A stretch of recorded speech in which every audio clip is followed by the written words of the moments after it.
It shouldn't have taken this much for mainstream voices to start speaking up about Gaza. Israel's top human rights group, B'Tselem, has finally declared that Israel is committing genocide, as has the Israel-based Physicians for Human Rights.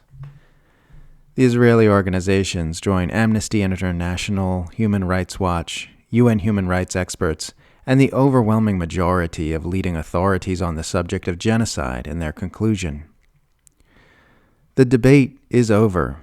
The Israel apologists lost, and we are seeing this reflected in mainstream discourse.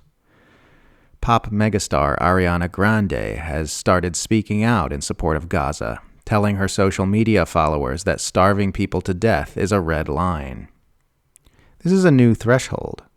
Opposing Israel's genocide is now the most mainstream it has ever been. MSNBC just ran a piece explicitly titled, "Israel is starving Gaza and the U.S. is complicit," featuring a segment with the virulently pro-Israel Morning Joe slamming the mass atrocity. CNN's Wolf Blitzer, himself a former AIPAC employee, has done a 180 and is now raking Israel over the coals on the air for its deliberately engineered starvation campaign. The New York Times finally overcame its phobia of the G word with an op-ed titled, "I'm a genocide scholar. I know it when I see it." We're now seeing notoriously Zionist swamp monsters in the Democratic Party like Barack Obama, Hakeem Jeffries, Cory Booker, and Amy Klobuchar changing their tune and attacking Netanyahu and Trump for their joint genocide project in Gaza, with increasingly forceful pushback from some on the right like Marjorie Taylor Greene as well. As Western pundits, politicians, and celebrities suddenly pivot to denouncing Israel's genocidal atrocities after 2 years of silence, it's hard to believe that just a few weeks ago we were being told that saying death to the IDF is a hate crime. People who've been staring at this genocide from the beginning have been asking the entire time, what is it going to take? What will it take for our society to stop sleepwalking through inane trivialities and vapid distractions and start opposing the Holocaust of our day? Raining military explosives on a giant concentration camp packed full of children wasn't enough. Burning children alive wasn't enough. Systematically destroying Gaza's entire healthcare infrastructure, up to and including entering hospitals they've attacked and destroying individual pieces of medical equipment one by one, wasn't enough. Killing more journalists than were killed in both world wars, plus the U.S. Civil War, the Korean War, the Vietnam War, the Yugoslav wars, the war in Afghanistan, and the ongoing war in Ukraine wasn't enough. The systemic rape and torture of prisoners wasn't enough. IDF soldiers routinely sharing photos and videos of themselves mockingly dressed in the clothes of dead and displaced Palestinian women and playing with the toys of dead and displaced Palestinian children wasn't enough. Israeli officials openly expressing genocidal intent for the people of Gaza wasn't enough. The U.S. President and Israeli Prime Minister openly declaring their goal of the complete ethnic cleansing of a Palestinian territory wasn't enough. Field testing new weapons of war on Palestinians like they're guinea pigs in a laboratory wasn't enough. Leaving countless civilians to slowly suffocate or die of dehydration trapped under the rubble of bombed buildings wasn't enough. Creating an AI system to ensure that suspected Hamas fighters are bombed when they're at home with their children and naming it "Where's Daddy" wasn't enough. Using Palestinians as human shields wasn't enough. Burying injured civilians alive with bulldozers wasn't enough. The IDF admitting to running a popular Telegram channel called 72 Virgins, which posted extremely gory and sadistic snuff films of people in Gaza being butchered by Israeli forces, wasn't enough. IDF snipers routinely shooting children in the head and chest throughout the Gaza Strip wasn't enough.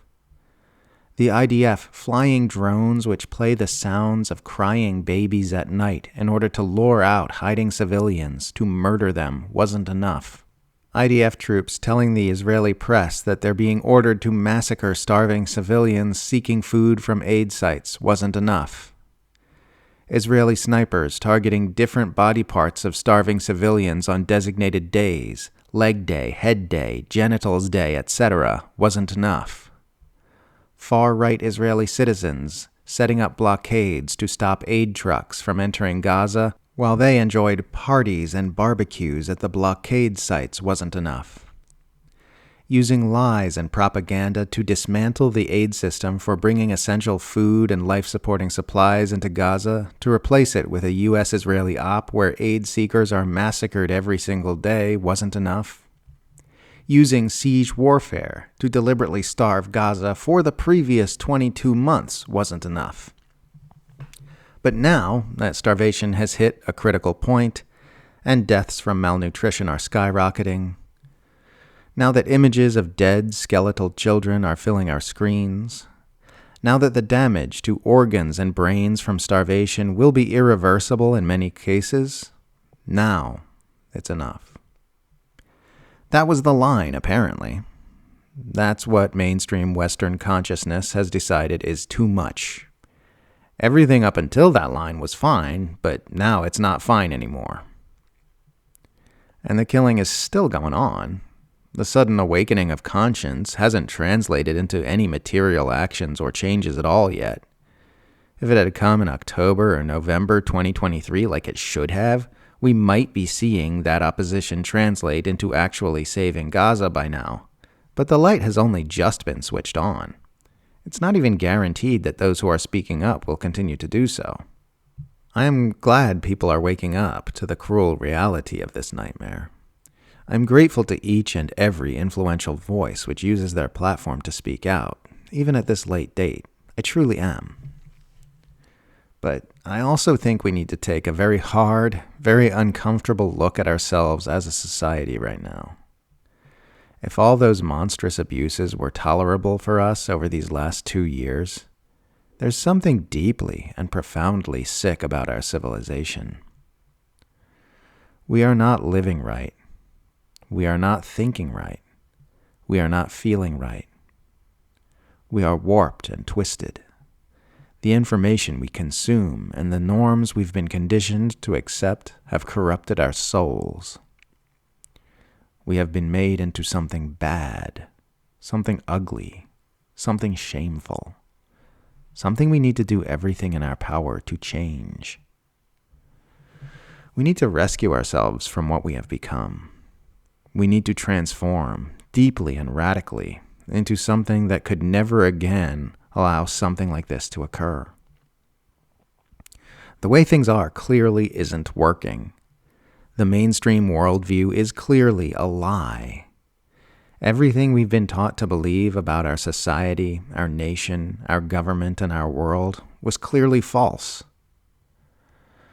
We need to fight our way through the cognitive dissonance of recognizing that our entire way of looking at things as a collective has failed, and we need to find a new way of being. Otherwise, we're going to keep getting smashed in the face with increasingly horrifying reminders of what we have allowed ourselves to become. The lessons will repeat until they are learned. We'd better start learning them.